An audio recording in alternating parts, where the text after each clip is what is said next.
রোজা রেখে কোনো ধরনের গীবত করব না, পরচর্চা করব না, পরনিন্দা করব না, ঝগড়া বিবাদ করব না। আল্লাহ রাসূল বলছেন যে ফাইন সাহাব্বাহু আর শাতামাহু ফালিয়াকুল ইন্নী ইমরুন সায়ম। কেউ যদি কাউকে জোর করে খাইয়ে দেয় তাহলে রোজা ভাঙবে না। কেউ যদি মুখে আঙুল দিয়ে বমি করে তাহলে তার রোজা ভেঙে যাবে। কি কি কাজ করলে রোজা ভঙ্গ হয়ে যায়? আমরা জানি যে রোজা হলো সকাল থেকে সন্ধ্যা পর্যন্ত খাদ্য এবং পানীয় থেকে জৈবিক চাহিদা থেকে বিরত থাকার নাম। সুতরাং যেই কাজগুলো করলে এই ধরনের কোনো দুর্ঘটনা ঘটে, অর্থাৎ আমি যদি কোনো কিছু খাই, কোনো কিছু পান করি অথবা জৈবিক চাহিদা পূর্ণ করি তো আমার রোজা থাকবে না। অনুরূপভাবে আমি যদি এমন কিছু করি, আমি খেলাম না কিন্তু আমি ইনজেকশন নিলাম, যে ইনজেকশন আমার ক্ষুধা মিটিয়ে দেয়, আমার স্টোমাকে আমার পৌঁছে যায়, অথবা কোনো স্যালাইন নিলাম, আমি মুখ দিয়ে খেলাম না, আমি স্যালাইন নিলাম, যে স্যালাইনটা আমার শরীরকে শক্তিশালী করে, অর্থাৎ শক্তিবর্ধক কোনো কিছু এখানে করা যাবে না, এটা কোনো কিছু নেওয়া যাবে না। তবে চোখে আমি যদি ড্রপ দিই এটা আমার স্টোমাকে পৌঁছাবে না। আমি কানে যদি কোনো ড্রপ দিই এটা আমার স্টোমাকে পৌঁছাবে না। অর্থাৎ নাক দিয়ে এবং মুখ দিয়ে কোনো কিছু এখানে ঢোকানো যাবে না। তারপরেও কেউ যদি এখন এমন রোগী হয় যে খুবই ড্রপ দেওয়ার দরকার, ড্রপ না দিলে মারা যাবে, ডাক্তার যদি রেফার করে মুসলিম কোনো ফিজিশিয়ান এবং প্র্যাকটিসিং মুসলিম ফিজিশিয়ান, তাহলে সেক্ষেত্রে নেওয়া যাবে, এটা এক্সেপশন। কিন্তু নর্মালি নাক দিয়ে এবং মুখ দিয়ে কোনো কিছু পুশ করা যাবে না। তবে কান দিয়ে এবং চোখে ড্রপ এবং কানের ড্রপ এগুলো দেওয়া যাবে, কারণ এগুলো মানে প্যাটের সাথে এগুলো কোনো রিলেশন নাই, এক নম্বর। আর দ্বিতীয় হলো যে এমন কোনো কাজ করা যাবে না, এমন কোনো কথা বলা যাবে না, বিশেষ করে গীবত। রাসূলুল্লাহ সাল্লাল্লাহু আলাইহি ওয়াসাল্লামের সাহাবীরা, এমন অনেক হাদিস আছে যে তারা সফরে রওনা হয়েছেন এবং সফরে তারা অন্যের গীবত করেছেন, তখন রোজার সময় ছিল, এবং সন্ধ্যার সময় তারা যখন ইফতার করতে আসলেন তখন রাসূল সাল্লাল্লাহু আলাইহি ওয়াসাল্লাম বললেন, তোমাদের তো রোজা ভেঙেই গেছে, তোমরা তো রোজা আগেই ভেঙে ফেলেছো। বলছে কীভাবে? বলছে অমুকের গীবত করেছো।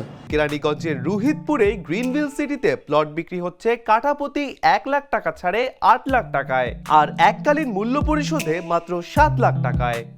অর্থাৎ রোজা রেখে যদি কেউ অন্যের পরচর্চা করে, অন্যের দোষ ত্রুটি বলে, তাহলে এটা তার রোজা ভেঙে যায়।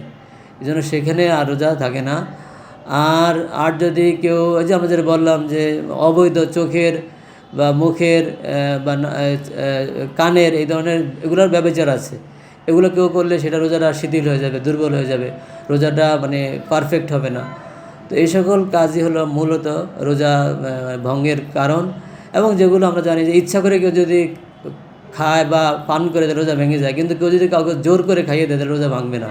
কেউ যদি ভুল করে খায় তাহলে রোজা ভাঙবে না। যখনই মনে আসবে তখনই সে স্টপ করে দিবে, এবং মুখে থাকলে সেটা ফেলে দিবে।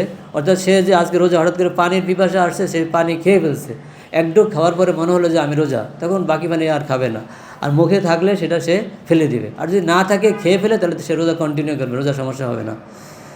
তো এগুলো আমাদের সমাজে অনেক আছে। এবং কেউ যদি মুখে আঙুল দিয়ে বমি করে তাহলে তার রোজা ভেঙে যাবে, মানে ইচ্ছা করে বমি করলে। কিন্তু অনিচ্ছাকৃত একটু বমি হয়ে গেলে তাদের রোজা ভাঙবে না। অনিচ্ছাকৃত কোনো কাজের দ্বারা রোজা ভাঙে না, ইচ্ছাকৃত সকল কাজের দ্বারা রোজা ভাঙে। এই হলো আমাদের নীতিমালা। তো এই নীতিমালাগুলো আমরা ফলো করে আমরা রোজা রাখার চেষ্টা করব। আল্লাহ সুবহানাহু ওয়া তাআলা আমাদের সবাইকে রোজার মাহাত্ম্য, রোজার ফজিলত হাসিল করে, বিশেষ করে এই রমজানের মধ্যে যেই শেষ দশকে কদরের রাত আছে, এবং কদরের রাত পাওয়ার একমাত্র মাধ্যম হলো ইতিকাফ করা। আল্লাহ রাসূল সাল্লাল্লাহু আলাইহি ওয়াসাল্লাম বলেছেন যে তিনি মদিনা হিজরতের পরে প্রত্যেক বছর ইন্তেকাল পর্যন্ত প্রত্যেক বছর ইতিকাফ করেছেন। এটি দায়মে সুন্নাহ। সুতরাং সুন্নাহ মুআক্কাদা। আমরা যাতে করে প্রত্যেকে, যাদের সামর্থ্য আছে, যাদের সুযোগ আছে, সুযোগ না থাকলেও আমরা সুযোগ সৃষ্টি করব, সুযোগ সৃষ্টি করে আমরা ইতিকাফ করব এবং লাইলাতুল কদর পাওয়ার চেষ্টা করব। লাইলাতুল কদর পাওয়ার একমাত্র অপশন হলো ইতিকাফ করা। কারণ আমি যদি এক রাতে ইবাদত করি সেটা আমার নাও থাকতে পারে। রাসূল সাল্লাল্লাহু আলাইহি ওয়াসাল্লাম বলেছেন, তোমরা লাইলাতুল কদরকে খোঁজো, তাহাররাও লাইলাতুল কদর ফিল আশরিল আওয়াখির মিন রমাদান। রমজানের শেষ 10 দিনে তোমরা লাইলাতুল কদর খোঁজো। এবং অন্য হাদিসে আছে তোমরা বেজর রাতে লাইলাতুল কদর খোঁজো। সুতরাং এই বেজর রাতে, জোর রাতের কখন হয়, আমাদের জন্য যেটা জোর সেটা সৌদি আরবের জন্য বেজর, আমাদের জন্য যেটা বেজর সেটা সৌদি আরবের জোর। সুতরাং আমরা যদি লাইলাতুল কদর পেতে চাই তাহলে অবশ্যই আমাদেরকে শেষ দশকে ইতিকাফ করতে হবে।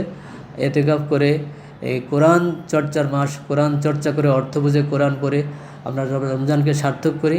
আল্লাহ তাআলা আমাদেরকে এই রমজানকে আমাদের জীবনের একটা মাইল ফলক বানান, এবং এই রমজানের মাধ্যমে আমরা নিজেদের পরিশুদ্ধ করে জান্নাতের জন্য উপযোগী হতে পারি, সেই তৌফিক আল্লাহ তাআলা আমাদের দান করেন।